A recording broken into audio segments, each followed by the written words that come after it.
డోర్‌వేకి స్వాగతం. A manual to self. So, we find that by the end of the second substage of Janaha universe, all the four types of fragments have flowed into from Tapaha. ఈ తపహ నుండి ఈ జనహలోకి 4 రకాల divine fragments move అయ్యాయి.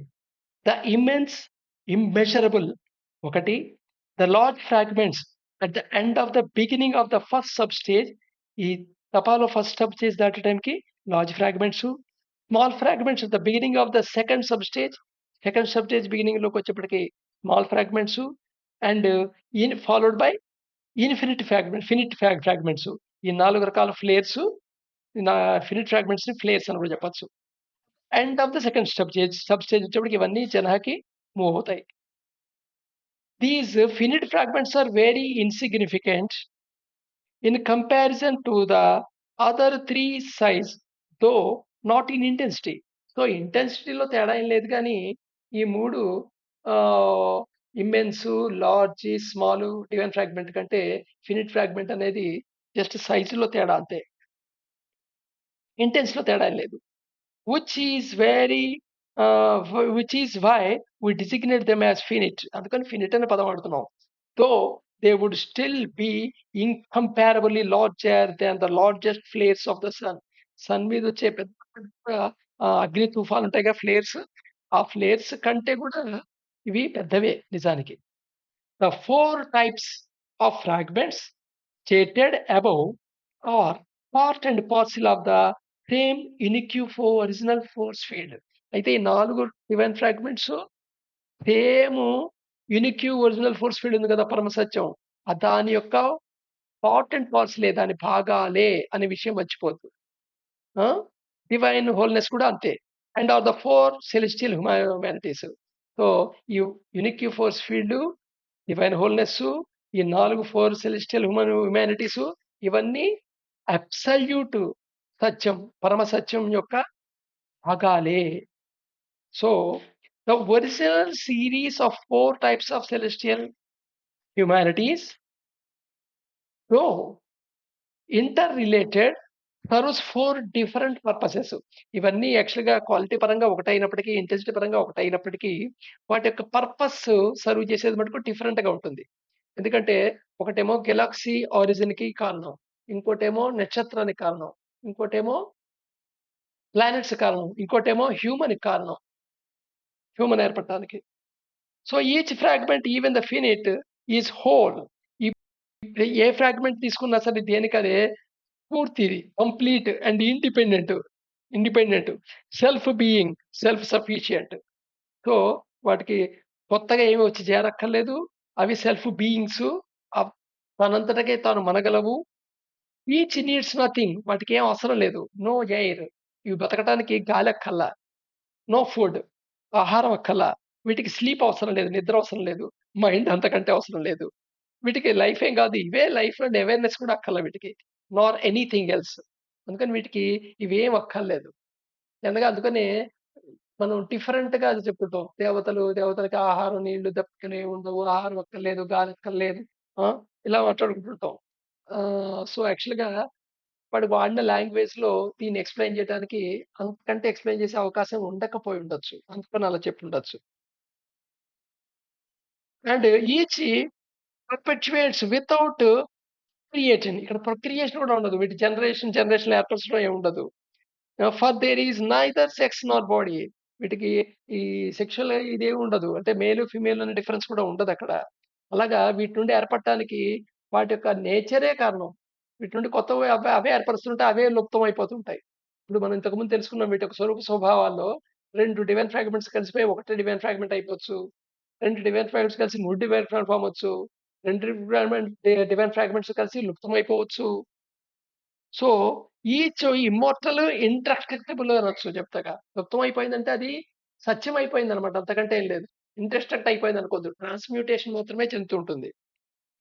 వి call each such fragment of 4 types divine fragments అని అంటుంటాం వీటిని. Spirit, shelf, void అని రకరకాల పదంలో కూడా చెప్తూ ఉంటారు వీటిని. సో, దీంట్లో లార్జ్ ఇమ్మెన్స్ సైజ్ ఉన్నవి ఆహ్, జనరల్‌గా celestial first type of humanity అని చెప్పొచ్చు. కానీ మనం ప్రెజెంట్ రోజుల్లో in our days and acknowledging only as their outer coverings వాటి యొక్క ఔటర్ కవరింగ్ ఏదైతే మ్యాటర్ పార్ట్ ఉందో అది మాత్రమే మనం చూస్తుంటాం.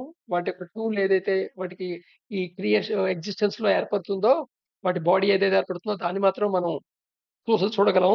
అందుకని మన యూనివర్స్‌లో వాటిని ఏమంటుంటే గెలాక్సీలు అంటాం.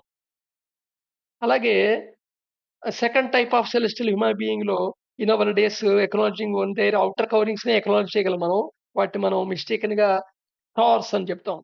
సన్, స్టార్స్ అనేది. అలాగే స్మాల్ ఫ్రాగ్మెంట్స్ ఏవైతే ఉన్నాయో ఈ celestial humanity we our days where acknowledge as a just planets కింద మనం కన్సిడర్ చేస్తుంటాం. అంటే మనం ప్లానెట్స్, స్టార్, గెలాక్సీలు ఏంటంటే వాటి యొక్క శరీరం యొక్క పైన ఈ ఎగ్జిస్టెన్స్‌లో ఎక్స్‌పీరియన్స్ అవ్వటానికి ఏదైతే టూల్స్ ఇవ్వబడ్డాయో మ్యాటర్ రూపంలో దాన్ని రిఫర్ చేస్తుంటాం మనం. బట్ యాక్చువల్‌గా లోపల ఉండే సెల్ఫ్ అన్నిట్లో ఉన్నది ఒకటే. అందుకని విశ్వమంతా దేవుడున్నాడు, విశ్వమంతా విశ్వవ్యాప్తి దేవుడు అని చెప్పడానికి కారణం అది. విశ్వవ్యాప్తి. అలాగే మనం సూర్యుడిని భగవానుడిగా తీసుకోవటం, భూమిని దేవతగా తీసుకోవటం, యురేనస్, నెప్ట్యూను, ప్లూటో ఇలాగా బుధుడు, గురుడు వీళ్ళందరినీ ఒక మనిషి రూపంలో, దేవతల రూపంలో చూడటానికి కారణం ఏంటంటే అవన్నీ సెల్ఫే. ఆ సెల్ఫ్‌ని రిఫర్ చేస్తూ అలా చెప్తున్నాం అన్నమాట. అంతేగాని మనిషిలాగా ఆకారం ఉన్నాయని కాదు ఉద్దేశ్యం. సో, మనకి అర్థం అవ్వటం కోసం అలా ఇలిస్ట్రేషన్ తయారు చేశారు.